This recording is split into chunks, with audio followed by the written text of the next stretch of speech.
Hello, Millwall fans. Paul Eiffel here. It's time for Chat with Chaps.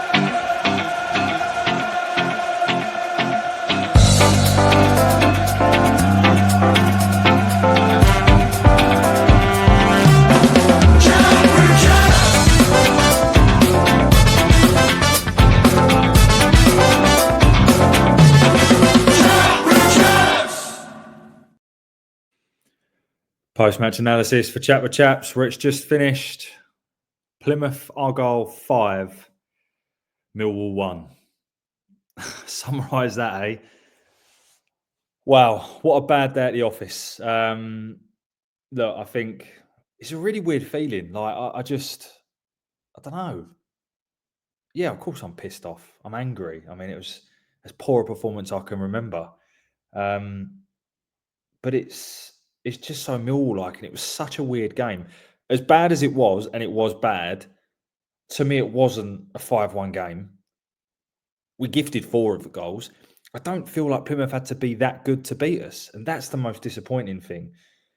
I think, look, we're going to get into it, and I can't imagine how those 502 fans feel. So credit to you for going there, and if I'm honest, I think the club should refund you. I don't usually talk about that, to be honest, but I think you'll deserve it, because it's a big round trip, and that performance leaves a lot to be desired. But it's just such a weird one. I know there's kind of this whole, and I've said it before, you don't get too high when you win and don't get too low when you lose. But to lose 5-1 against the side that bottom of the table, that only tells half the story, because of course they've been in good form recently, but it's really disappointing. And the fact that I don't think they've had to work that hard to emphatically beat us is the most disappointing one. So no one for me, other than Femi Aziz, really comes out with credit.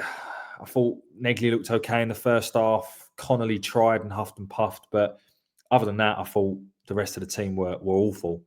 And so many players that have been playing well didn't tonight. And I don't know. One thing I will say is, we always say, oh, typical Millwall, you know, we beat the good sides and lose to the poor ones.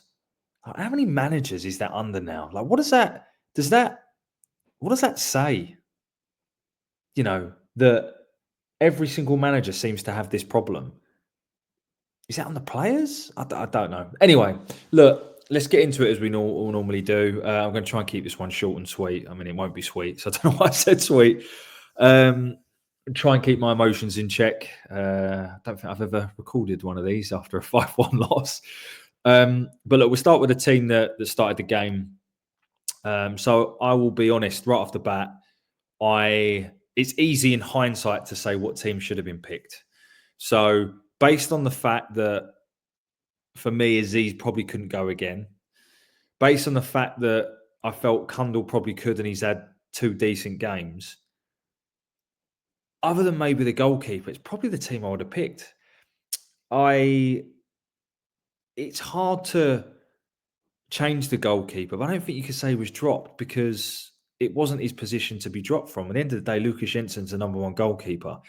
Whether he should be or not is a different subject. But right now, he's the number 1 goalkeeper. So Wes Harding would have probably been knackered. I think he went down with cramp against Leeds. So you look at the side and you're like, right, well, maybe it was the right 11. You know, the only one is maybe, as I said, the goalkeeper, and you could maybe argue Saville for Mitchell. But then again, Mitchell's first start in a long time. So the lineup was Jensen in goal, right back Tristan Kramer, Javid Tanganga, Jake Cooper, and Joe Bryan completing the back 4. Casper Denor, George Saville in the centre of midfield.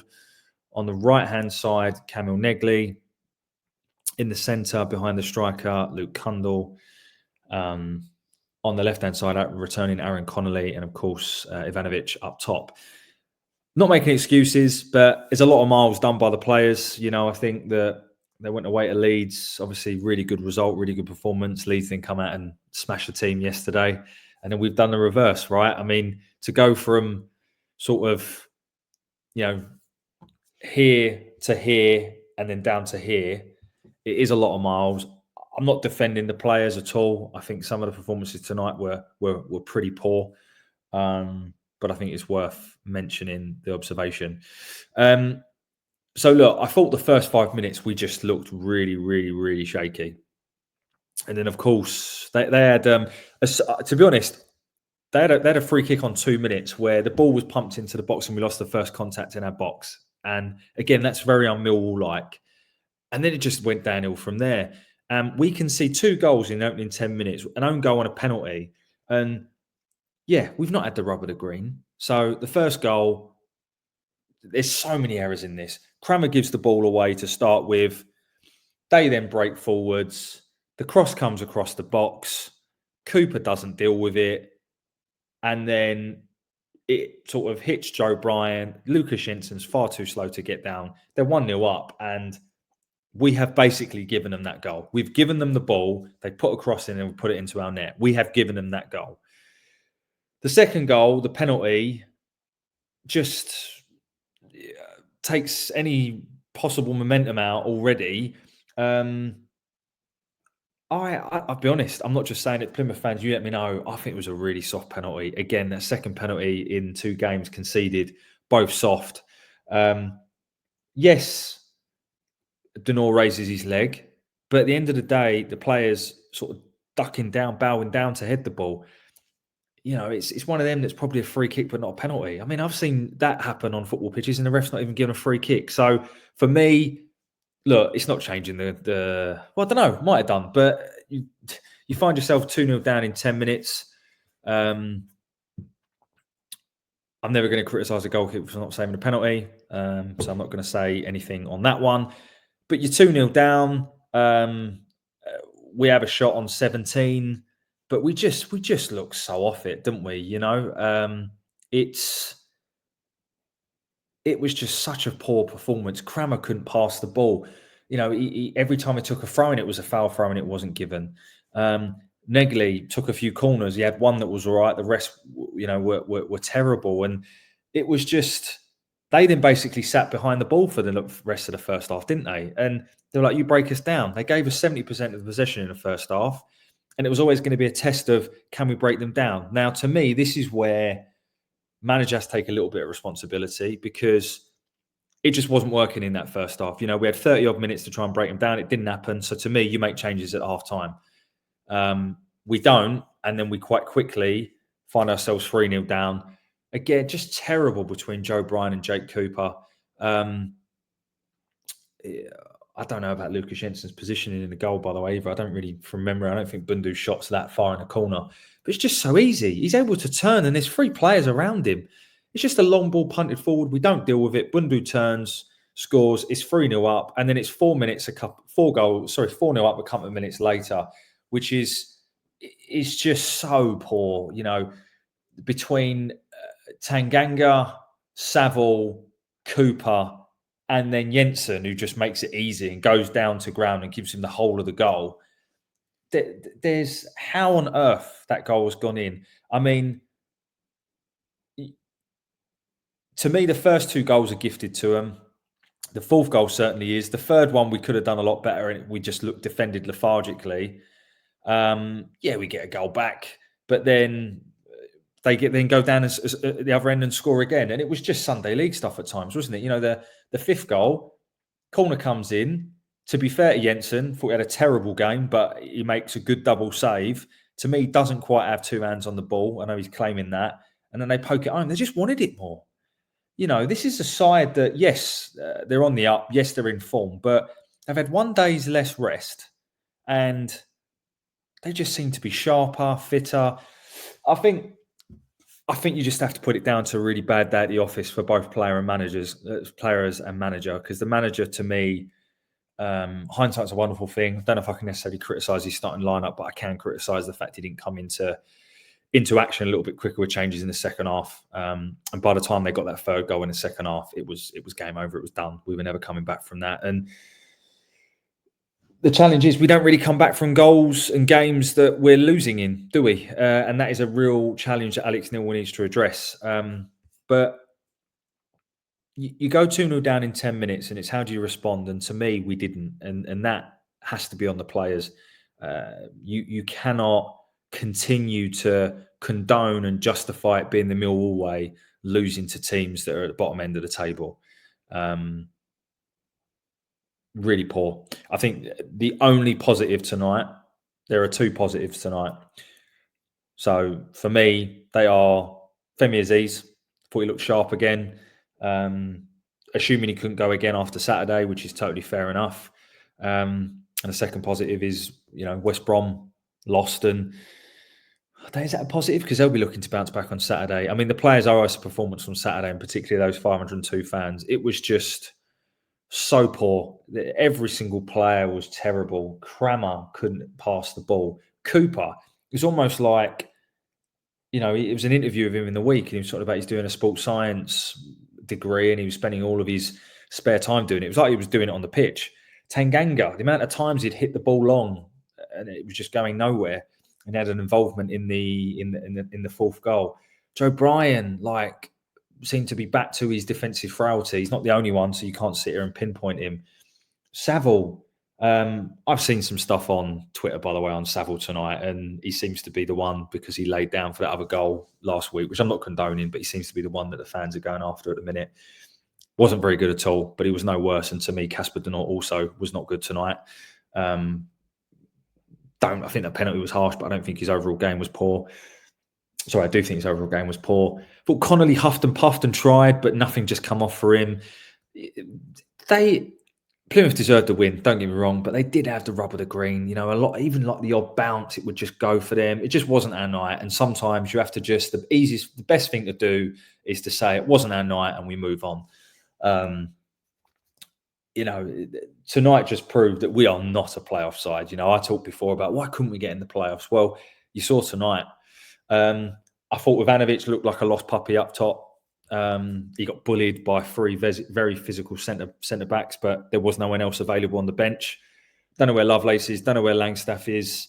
There is no one else. There's no other central striker. No right back as well. Obviously, Crammer starting to look like a centre back playing right back today. Kundal, I thought, was anonymous. Negley had a good first sort of 20, 30 minutes, then drifted off. So you can't. It's hard to pinpoint anyone. The only one I would probably come out and say, because at the end of the day, any goalkeeper that concedes 5 goals, I'm not saying he was at fault for all of them. Of course he wasn't. But if you just watch the body language of the players, they just don't seem to have much confidence in him. And he just doesn't command his area for me. He's an excellent reaction shot stopper. But for me, the jury's still out on Lucas Jensen. And when you've got a number 2 that's playing as well as Roberts, is it time to make the switch? Maybe not just yet, but it's very, very, very close for me. I think it's only 1 or 2 more poor performances and we should see that swap. Even at the end tonight, the ball comes across and Ivanovic and Denor, I think Ivanovic gets in the way and Denor, it should be a goal and it's not. It just summed up the night. It was just a really poor performance. We've made Plymouth look like world beaters. Don't get me wrong, they're not a bad side. I thought they were well organised. I felt that they really used the width well. They moved the ball quickly. They had a lot more energy than us. But in reality, they're probably one goal better than us, 2 goals. It certainly wasn't a 5-1 game. And their physicality really did cause us a problem. Really tough, really, really tough to take. Really feel for the 502 fans. But just a poor game all round. Paul mentioned in the chat, I'm going to say this because he said I could use this as my own little comment, but I won't. I'll credit him with it. He said, we've lost 5-1 away and not 1 booking. Make of that what you will, but we can't keep blaming different managers for these poor performances against poor sides. And I'm not being disrespectful to Plymouth. Like I said, I think they might stay up, and performances like that, good luck to them. I'm just thankful that we probably only 3 wins away now from safety, and it's bonkers, isn't it? If you go from one game to saying, why can't we get in the playoffs, and you get to another game, and you're like, well, thank God we've got 40 points already, because otherwise we could be looking over our shoulder. That's the Championship. That's supporting Millwall, isn't it? I think there's some big learnings to take tonight from. I think he'd have learned a lot about his players. He'd have learned a lot about the ability to go twice in a week. He'd have learned a lot about the ability for us to break down sides with low blocks. He'd have learned a lot about some of the, anonymous performances at times. Very un-Millwall-like performance tonight. But look, it is what it is. We move on to Saturday at home to West Brom, and just hope that the players give us, the fans, the performance that I think, especially those 502 fans, deserve, because they owe us one. For me, I was to be a Millwall fan, I was to be a Millwall fan. Look, thanks for listening to that. Wasn't easy to deliver, and probably isn't easy to listen to. So if you have, fair play to you. I think one thing I would say, removing tonight from the occasion, all being well, tomorrow night I am filming a very, very, very good interview with someone. So I'm not going to say who it is, just in case it doesn't come off, but I think we'll have some really good content to put out for you on Friday evening, as long as I can get it all edited and stuff like that. So really looking forward to sharing that with you. As always, thank you for listening. If you're new to the channel, please do like, share, subscribe, all that jazz. Everything we do is going to cancer research, so you know you're contributing to a good thing. Just checking my notes. Have I missed anything? I noticed Denor was dropping in at right back a fair bit, but nothing major.